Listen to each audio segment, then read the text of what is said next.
My name is Greg Parsons. I'm the curator here at the Camp Lady Museum. Today we're going to do a short little video on the main rifle that was used by the U.S. Army in World War II. It's the M1 rifle. Often referred to as the M1 Garand, after the gentleman that developed the rifle design, John C. Garand. It's chambered in .30 caliber, or more commonly known as .30-06. It used an 8-round in-block clip. It was gas operated and proved to be a very excellent rifle.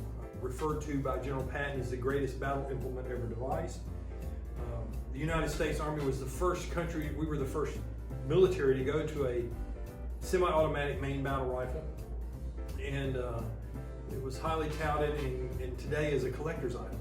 Some of the items you'll see in the case here reference to the bayonets that were used for the M1 rifle through its history, starting with the original 1905 bayonet down to the M1 bayonet, and later modifications for Korea, which still developed a bayonet to be used with the M1 rifle.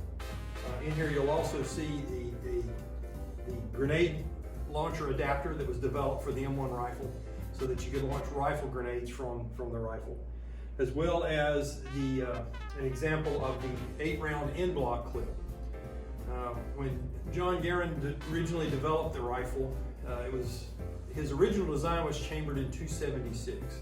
That was later modified to .30 caliber at the request of the U.S. Army because they had a surplus of .30 caliber ammo. And so that took the in-block clip from a 10-round down to an 8-round clip because of the difference in the size of the ammo. It was highly used around the world after World War II. Used by the U.S. Army from World War II into Korea, and then there's a few examples of some M1s being used in Vietnam.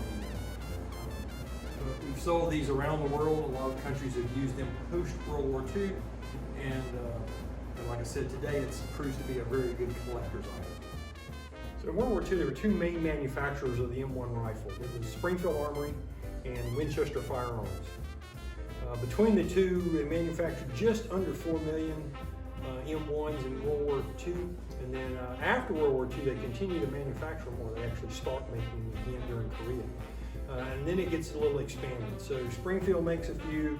You have International Harvester, Harrington and Richardson, and during that period, they continued the serial number series from where it ended in World War II.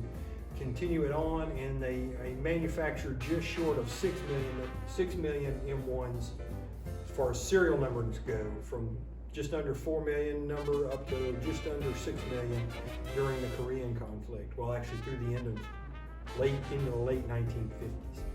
And so you have a total of, for U.S. government purposes, you have a total of just under 6 million M1s made from the beginning prior to World War II through till the end of the 1950s. During World War II, the decision is made late in the war to come up with a sniper variant of the M1.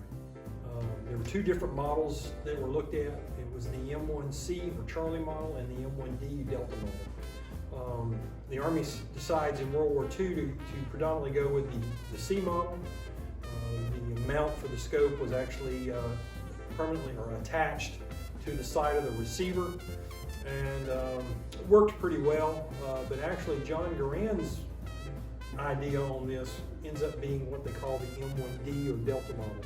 And that one is where there's a block that is placed over the barrel up to the front of the receiver, and then the mount for the scope actually attaches to that with a big, large, what they call the thumb wheel screw.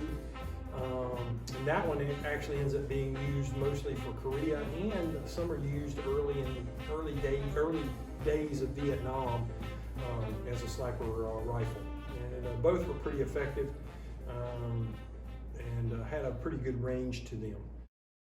If you're interested in learning more about the M1 rifle, you can come visit the museum here. We have a display here dedicated to the M1 rifle, and we'd be glad to talk to you and answer any questions you might have.